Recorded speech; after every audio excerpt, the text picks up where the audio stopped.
Near, near, near, near, near, rip a hole in the sun. Welcome to Cum Paude. Why would you cum soft when you can cum louder? Yeah. Welcome to Cum Paude. Cum Laude. That's right. It's been a long time. I've missed you. I hope you've missed me. We are back once again to start this back up this year. This is season 3 of the Cum Paude Productions. This is episode 4. Episode 3 aired probably 3 months ago, maybe 2 months ago, and we went on a hiatus. We went on a journey. We tried to figure out what we needed to do with this production to make it better, and really all it really was just making a production. So we're going to put one out here today. Hopefully we've got more to follow. We'll get back into doing weeklies once the season starts, but we're going to kick us off with this one today. Just going through the teams yet again. We're post-draft, post-initial fab. We'll talk about a little bit of that. I know some of you were hoping for a draft grade, hoping for some fab reactions, things like that. And yeah, we could do that, but we're a little past it at this point. There's been a lot of chatter in the group. It's been a lot of fun watching Brian's team just get riddled with injuries after he's either picked them up in a trade or drafted them or something like that. But it could happen to all of us. It happened to me last year in the regular season right at the beginning. It could happen to you too.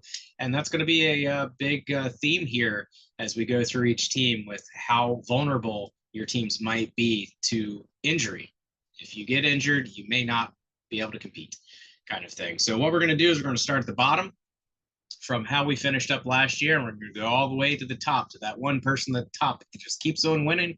They're going to try to win one more time. So let's kick it off here with Laporta Potty at the #1 overall pick in the draft this year. Made a great choice with Marvin Harrison Jr., bolsters an already strong wide receiver crew with Garrett Wilson and Jamar Chase. Unfortunately, this team still remains light on running back. They've got Shane hanging out there in Miami, as long with drafting with Jalen Wright, who, if we're knowing Mike McDaniel there in Miami, is going to get touches to that feller. And if Mostert finally falls off that age cliff, as we expected him to last year, maybe some extra touches. But running the tandem running backfield in your fantasy lineup doesn't always bode well. We'll talk about that a little more when we get to the Minnesota Sword Dicks. But Jaleel McLaughlin is really the next one in the line for this lineup. So not having that much depth at running back, not really being able to put forward a full starting roster is going to be another tough year for the Porta Potty. This team is also not currently using their taxi spots, so that's 3 extra roster spots that they could be filling with players, as we've been through a few rounds of fab. Not taking advantage of filling those spots. Maybe they're just waiting for free agency, but by that point, most players will probably be taken that are worth taking. That's Laporta Potty. Next one in the line was the Jumbo Ween Kinnears. We've already talked a little bit about some of the injuries that this team has picked up so far, but they are getting hit hard right now in training camp. Unfortunately, wouldn't wish it on my worst enemy or my best enemy.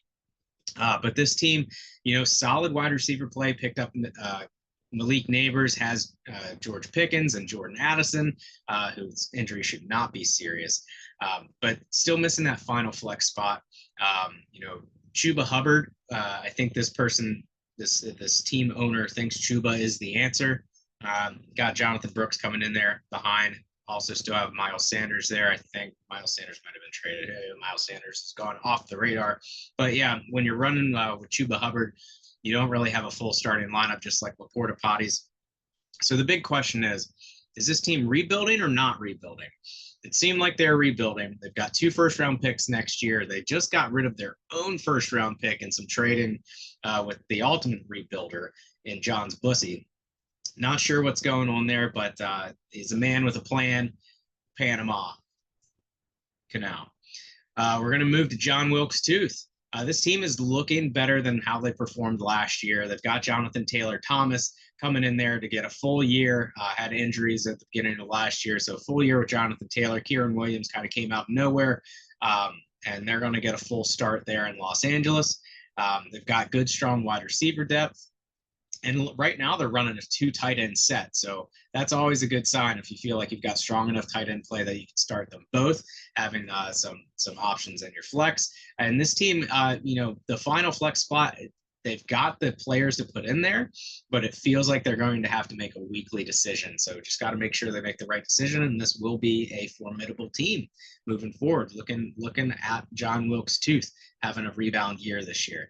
Then on to yours truly, Dame Judi Dench. So we're going for broke this year. Traded away the entire 2024 draft to pick up some well-known names that are on the age cliff and are in some contract years and also some rebound years. But definitely stocking up on asset insurance after having the tragic Achilles and knee discombobulations that happened in weeks 1 and 2 of last year. So stocking up on, maybe not the strongest of running backs, but people that have proven themselves in the league before that might be able to throw in there if you need them. Got strong wide receiver starters in Debo and Devontae Adams and DK Metcalf, but the running backs are aging, and we might need a few weeks for some of their play to shake out to see really who is going to be starting, getting the most touches at their given teams.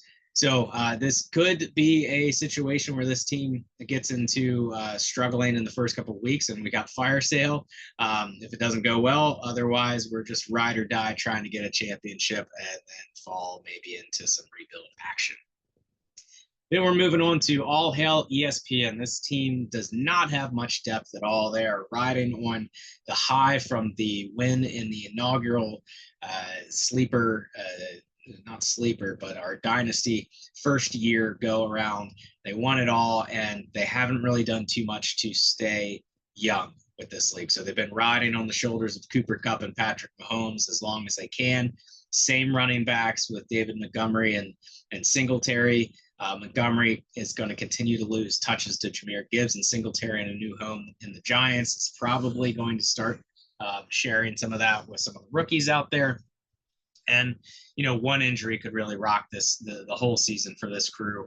They barely got a starting lineup to go out there. So you get that one injury and you're just kind of done for the rest of the season. So the real question is this team going to start making moves to make their team younger? Maybe Patrick Mahomes is holding them back. That's a real ticket to maybe getting some good trades options going if you're willing to move on Mahomes and maybe pick up just like a steady quarterback that'll get you along the way if you can add youth to your team. So we'll see what happens with that team as we move forward, but looking like another down year. Then we're on to the Minnesota Sword Dicks. What a wide receiver juggernaut this team has. They lead off with Justin Jefferson and Tyreek Hill, and then they've got several wide receiver threes stashed in the bench area.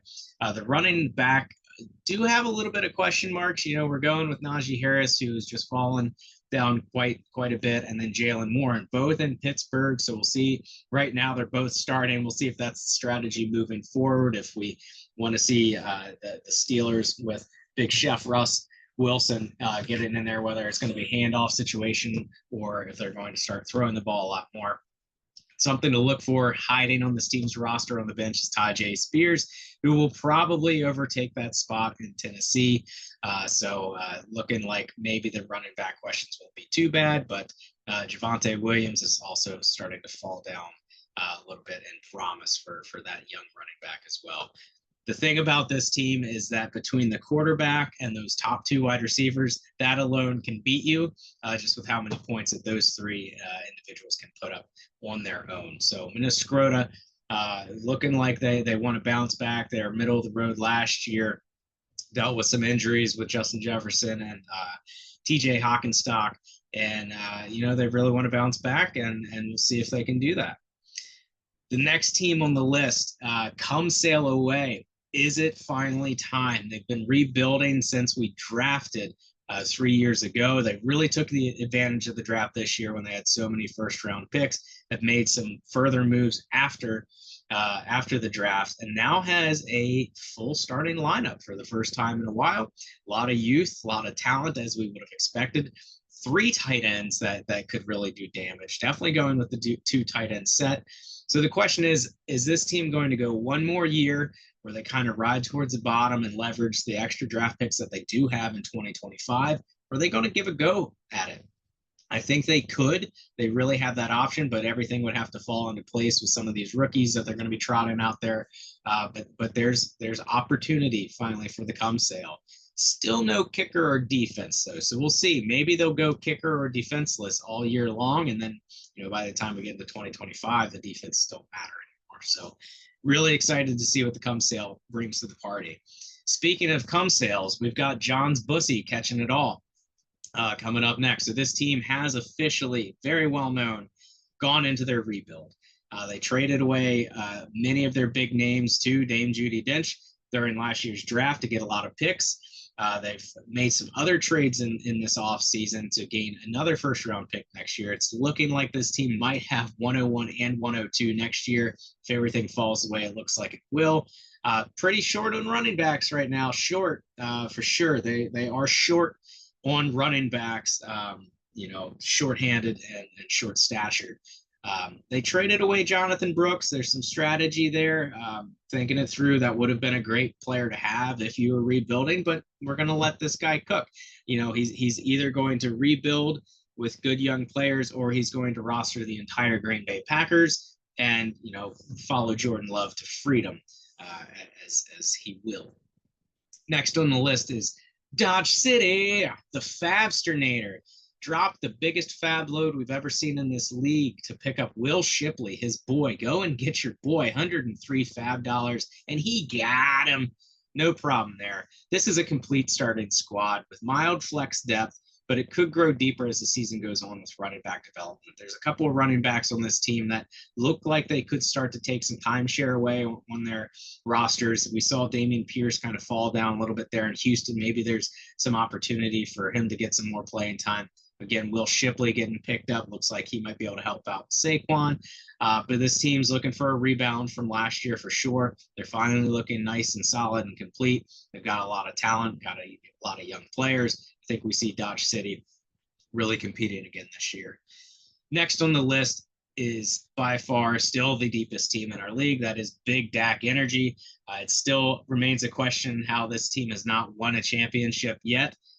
Maybe it's because they're so deep they don't know who to start some of the times. Maybe it's because some of these players on the team, while very strong players, have had some roller coasters or they've just had some polarizing efforts of top dog 30 points or just putting up 8 to 10 kind of thing. So the only thing that's really a potential issue with this team is a running back injury could pose a threat.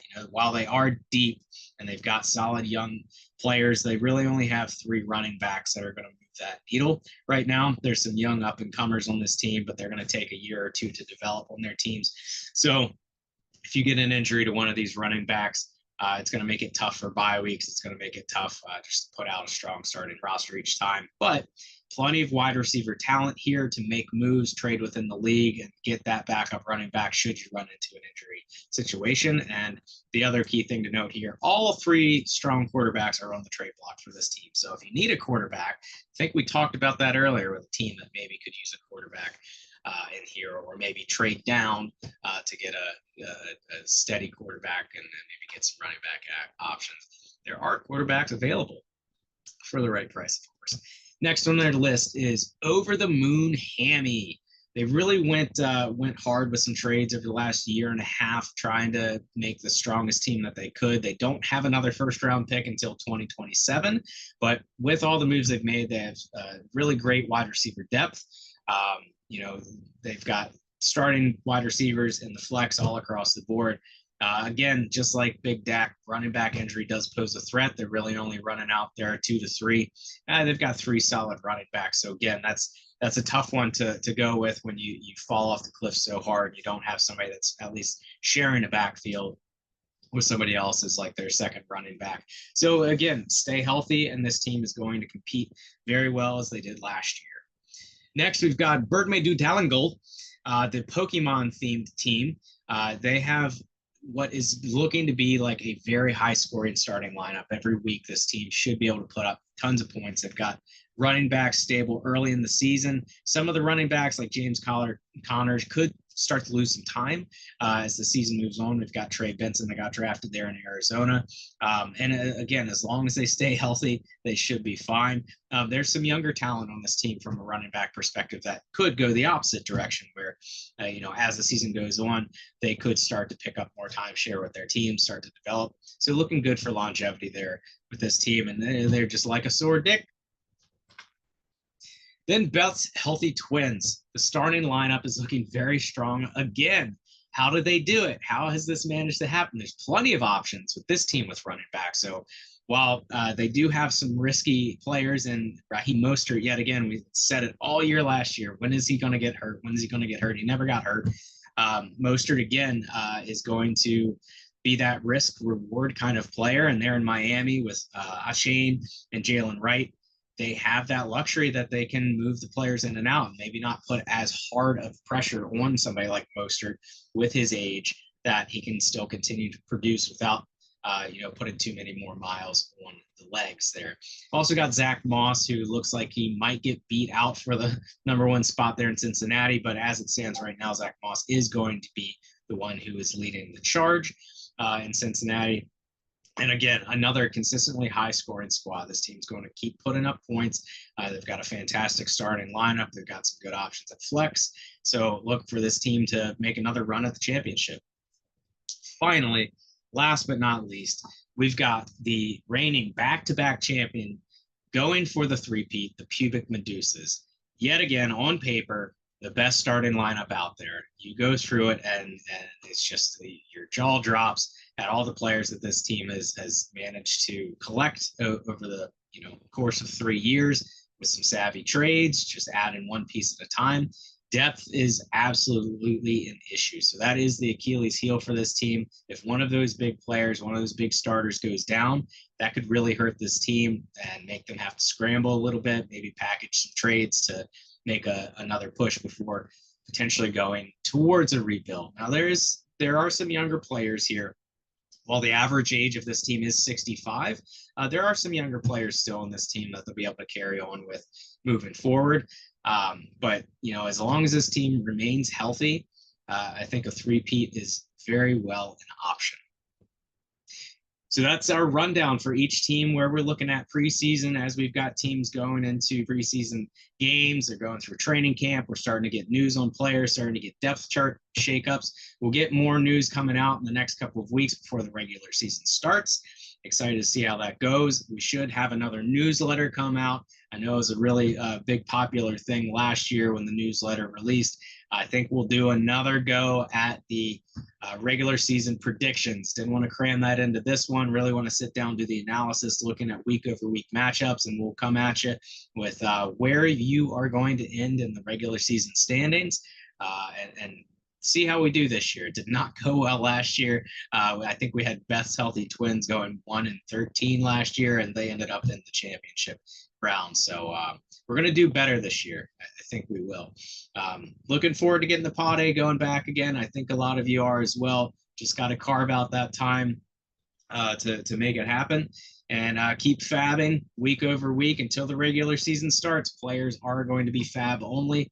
But going into that week before the regular season, we will drop into true free agency from that Wednesday into Sunday or Thursday or whichever day as traditional free agency will work. Remember to fill your taxi squats, Caponia. All right. Well, I think what they normally say at the end of these things are good night, Fermi. Good night, Fermi. Thank you for listening to the official podcast of the Public Honors College Fantasy Football League.